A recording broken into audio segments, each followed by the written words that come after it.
freshmen and redshirt freshmen, were there any particular players on defense that were the ones that were kind of guiding you along?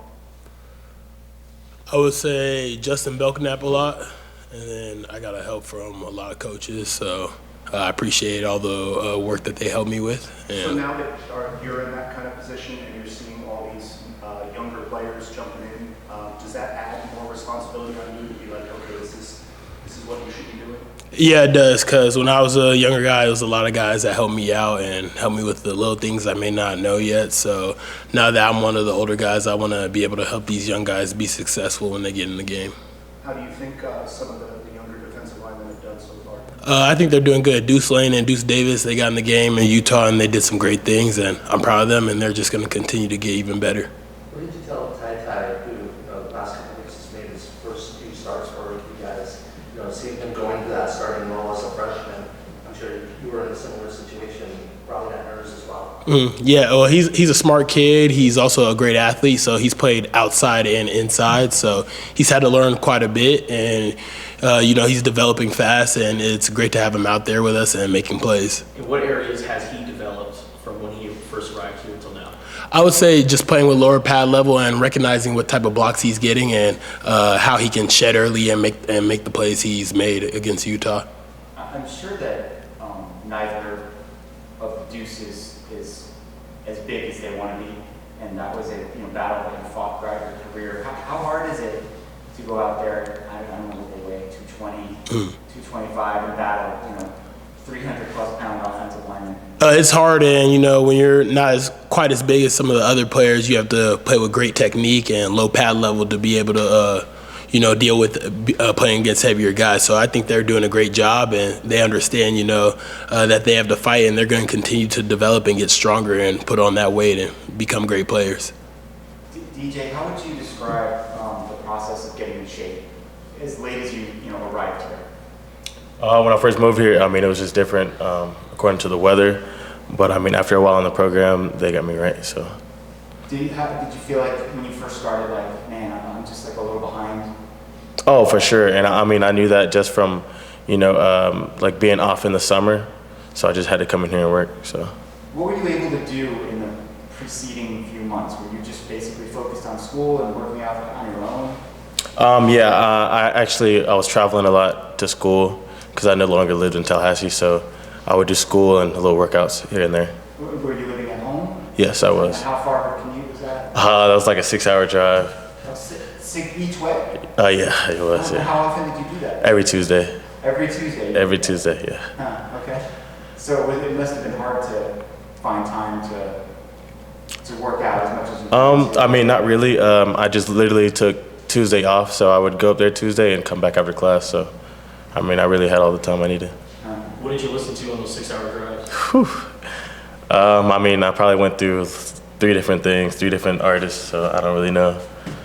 Music mostly? Oh, yeah, for sure. No podcasts? Oh, no podcasts at all, no. Do you think you sometimes surprise people with your speed? Recently, I believe so. I feel like I've always had it. I just, got to get in shape. So I got to continue doing what I'm doing. When you against Oregon, you had that 52-yard run, and you just kind of pulled away from everybody. What is that like? It was an amazing experience. I just felt like I just had to go. I couldn't be caught, so I just had to, How much has ball security been emphasized this week? Ball security is going to be, it's going to be pretty big.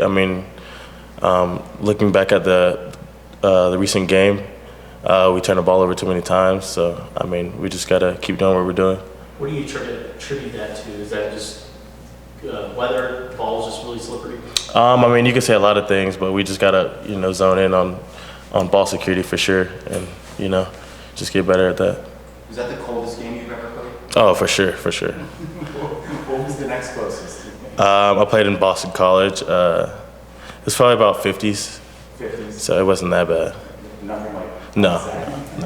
Jalen, with as much as scoring and how high-powered the offenses are in the Pac-12, what constitutes being successful on defense in a situation like that where the games are going to be with a lot of points?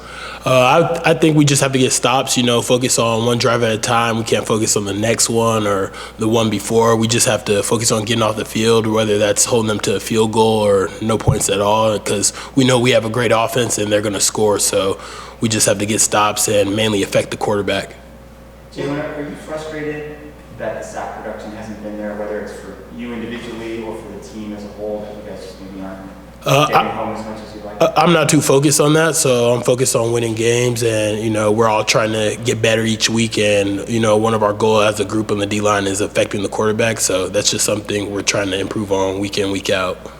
I know you've said in the past that having so many different coaches has been a benefit for you because they all bring different things to the table and you can learn so much. Do you ever feel like out there, like you're thinking a little bit too much about what your assignments are or anything like that? No, I feel like, having a lot of coaches has been an opportunity to learn, and I feel like I just got to go out there and do the things I'm taught to do. Jalen, how would you describe playing in the Rose Bowl? It's one of my favorite places to play personally. I love the grass there. It's a cool environment. So this is probably going to be, the last time we probably play there. So we'll play UCLA there at least. So I'm excited. Any memorable games in the past that you remember? Not that I can remember. Stands out to you? No, not that I can remember. What's I know you talked about the grass and stuff like that, but what's the aura of like playing in a stadium like the Rose Bowl? It's a great atmosphere. That's where the Rose Bowl is played. So it's a great atmosphere to be in, and it's a lot of fun to play at. And DJ, you never played there, right? No, sir, I haven't. How much are you looking forward to that? I'm not really sure what to expect. This being my first time, but I'm just ready to go in there and just give it them all. So, DJ, how do you decide whether to truck a defender who's in front of you or to try to juke him or stiff arm him? I think that just comes naturally. That's what I've always done, so it just comes naturally. Sure. And what does it feel like when you do that, when you bowl over a guy? I'm not sure, honestly. I just feel like it's another run. So, In the time that you've been with Scotty Graham, what have you learned from him? It's been pretty good being with Scotty. He's a good dude. He's just always telling us the right things to do. So, it's pretty good. What's his coaching style like? Speaking of his coaching style, he's always just focusing on the details. So that's pretty good. Jalen, when you're on the sideline and you see him track a defender, what goes through your guys' mind watching that? It gives us energy. Anytime we see anybody on offense truck somebody, I think it was 2 weeks ago, Jaden trucked a corner or something, and that just provided us with a spark, and we like to see that, and it's fun to see. DJ, do you have an idea going into a game how many snaps you think you're going to get? No, sir, I don't really worry about that. I just worry about, us just winning the game. So when you're on the sideline, where are you supposed to be on offense if you're not out there? Right next to Scotty? Or? Oh, yeah, for sure. Always, yeah.